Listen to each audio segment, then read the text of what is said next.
Pregador, escritor. Hoje temos a temática da palavra de nosso Deus, o arrebatamento da igreja.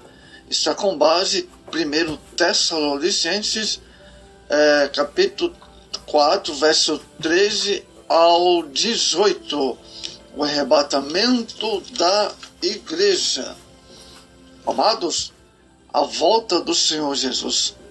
Houve um tempo em que a palavra arrebatamento era praticamente ignorada fora dos círculos teológicos. A expressão mais usual era a volta de Cristo.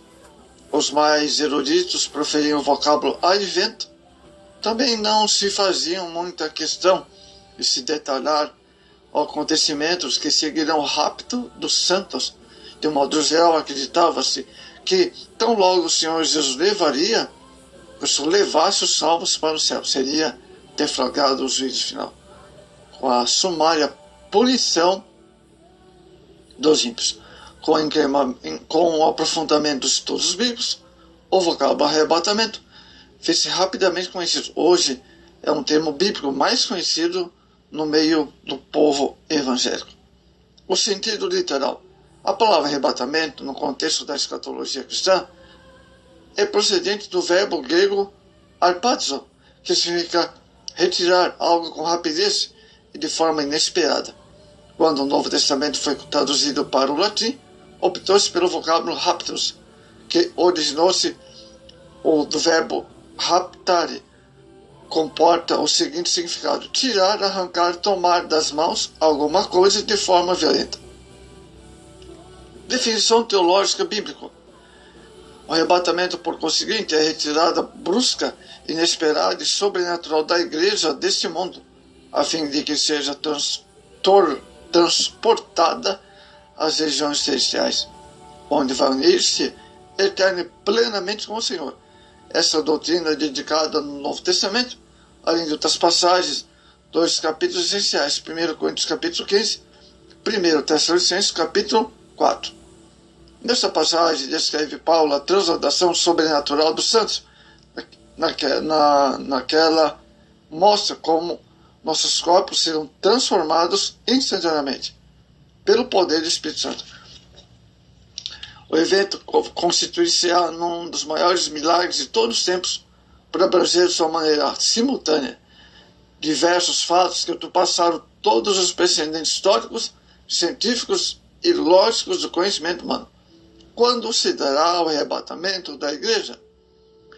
Muitos são os que interpretam extravagamente alguns textos isolados da Escritura Sagrada, usaram marcar a volta de Jesus. Hoje, serve-nos que eles de advertência. Não devemos especular com as coisas que Deus, em sua inquestionável soberania, reservou para si. Atos capítulo 1, verso 7. O tempo do arrebatamento. A Bíblia é clara, amados, e não admite especulações. O arrebatamento vai acontecer, poderá acontecer a qualquer instante. Segundo Pedro 3,10. Vigiemos, pois, para que esse dia não nos surpreenda. Uma das bem-aventuranças do Apocalipse é endereçada justamente àqueles que se acham vigilantes. Apocalipse 16, 15.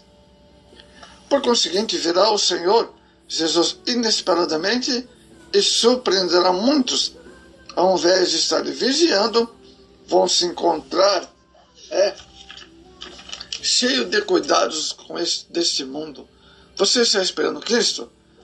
Você encontra-se vigilante? Cuidado para não ficar envergonhado naquele grande dia glorioso. Prenúncios do arrebatamento. Conforme vimos, a maioria dos sinais das profecias nos deixou que o Senhor Jesus pronunciou seu glorioso retorno. Já está se cumprindo os vários sinais. Como se dará o arrebatamento da igreja? De acordo com a primeira carta de Paulo de Tessalonicenses, o arrebatamento de Cristo dar-se-á da seguinte forma: primeiro, ressoada a trombeta de Deus, 1 Tessalonicenses 4,16. Em seguida, os que morrerem em Cristo ressuscitarão, 1 Tessalonicenses 4,16. Ato contínuo, os que estiverem vivos serão transformados, e levados. 1 Tessalonicenses 4,17. A glorificação dos santos, quer vivos, quer os que já faleceram em Cristo, ocorrerá no abrir e fechar de olhos. 1 Coríntios 15:52. A palavra grega que o doutor dos gentios usa para descrever este instante é muito expressiva, átomo. Trata-se de uma fração de tempo tão infinita, tão ínfima, melhor dizendo, que não comporta nenhuma divisão. Buscando exemplificar esta fração de tempo, o apóstolo traz à tona uma imagem como a todos nós. O abrir e fechar de olhos, um instante, pequeno demais para mensurado pelos instrumentos humanos. Temos aqui um ato, não um processo, um milagre, não uma operação natural, é algo que desafia as leis da física e das demais ciências. Precisamos distinguir algumas coisas. Vejamos. O arrebatamento da igreja comumente é chamado de vinda de volta do Senhor. No entanto, é necessário distinguirmos, amados, os eventos e os tempos proféticos que relacionam a essa expressão. Nos estudos proféticos, a vinda do Senhor é uma só, porém manifesta em duas fases distintas, envolvendo 3 tipos de religiosos, de povos. Primeiro, o Senhor vem para a igreja, o Senhor Jesus virá nos ares, invisível quando ocorrerá a ressurreição dos mortos em Cristo e transformação dos nossos corpos mortais em gloriosos. Agora, Israel. Jesus virá para Israel na Terra Santa em forma visível, ocasião em que ocorrerá a conversão nacional dos judeus, conforme Zacarias 14, e a destruição de seus inimigos. Está lá em Zacarias 14. Lá. Para as nações, também virá a terra de forma visível sobre o Monte das Oliveiras, quando os sistemas políticos serão julgados e governados por Cristo. Em suma, para a igreja, Jesus virá como noivo, para os judeus como Messias, para os gentios, o juiz.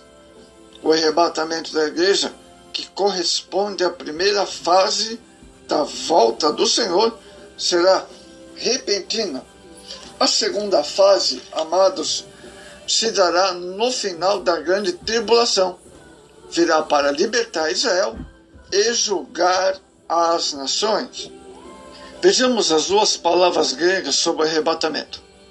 Encontramos várias palavras no grego do Novo Testamento relativo ao arrebatamento que pode aclamar o nosso entendimento acerca do arrebatamento.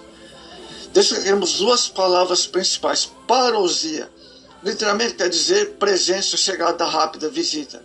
É a palavra mais frequentemente usada nas Escrituras para descrever o retorno de Cristo, pois ocorre 24 vezes.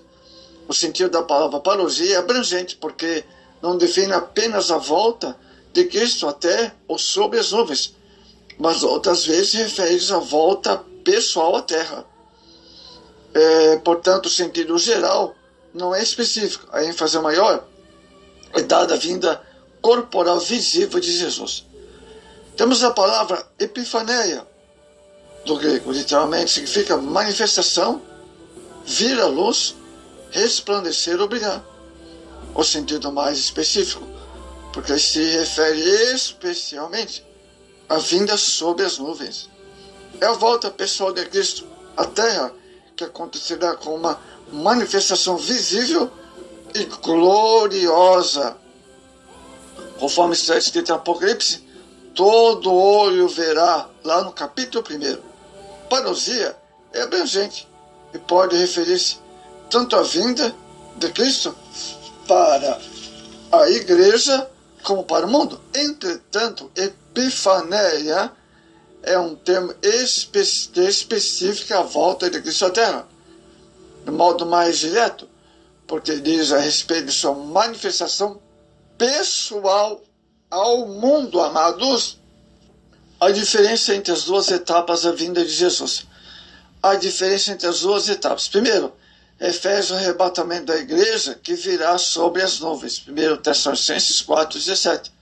será de modo invisível para a terra, porque virá para os seus santos nos ares.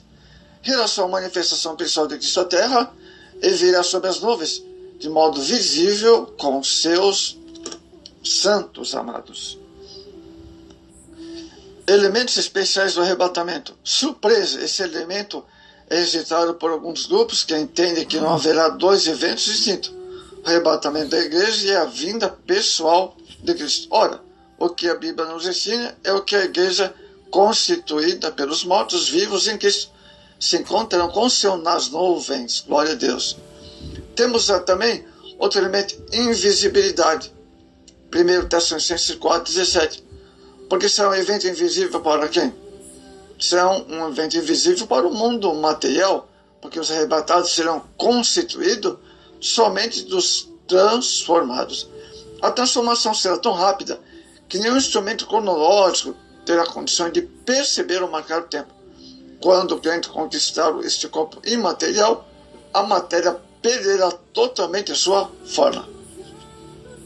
Imaterialidade, outro ponto, elemento importante. 1 Coríntios 15, 42. Na verdade, a transformação ocorrerá na vinda do Senhor. Será extraordinária e gloriosa, pois o que é material se revestirá de imaterial, e o corruptível do incorruptível. Todas as limitações da matéria em nossos corpos serão anuladas. Completamente, literalmente, nossos corpos serão revestidos de espiritualidade. Outro elemento importante, a velocidade. 1 Coríntios 15, 52. Para tentar explicar a velocidade do evento, Paulo usou o termo átomo, que parece um texto sagrado pela expressão no momento, cujo sentido literal é indivisível. Quanto ao tempo aqui, a palavra átomo era usada para denotar algo impossível de ser cortado ou dividido. Também encontramos outras expressões bíblicas para denotar a velocidade, tais como abrir e fechar de olhos.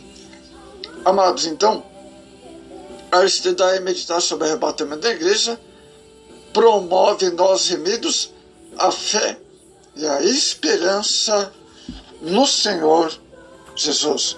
E o arrebatamento ocorrerá antes da grande tribulação.